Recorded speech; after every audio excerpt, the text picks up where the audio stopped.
Hi, this is Nick. If I select monthly, the bar chart will show the monthly view, and then the table will automatically show the current month versus last month.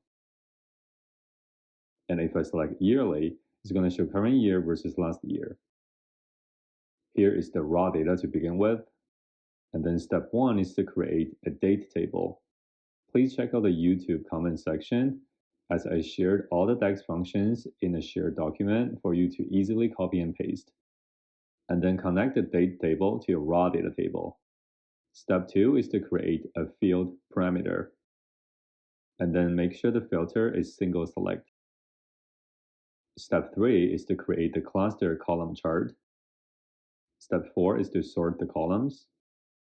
Step 5 is to create a new measure to select the granularity of weekly or monthly based on the user selection. Step 6 is to create a new measure to grab all the current week, current month, or current year. Again, all the DAX codes can be found in the comment section.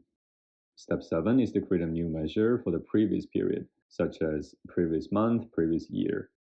Step 8 is a new measure for the year-over-year or month-over-month comparison. Step 9 is to create a new table.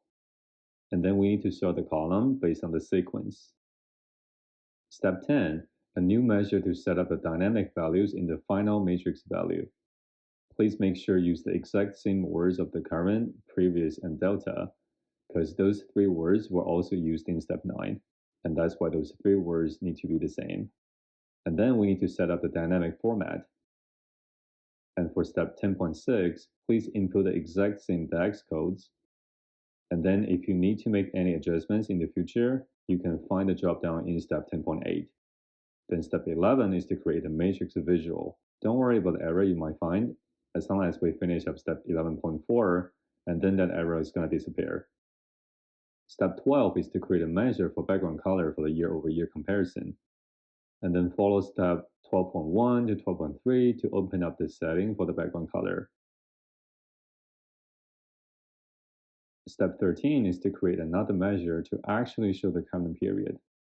And step 14 is a measure to show the previous period.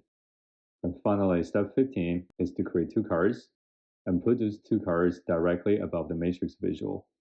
Enjoy Power BI and have fun.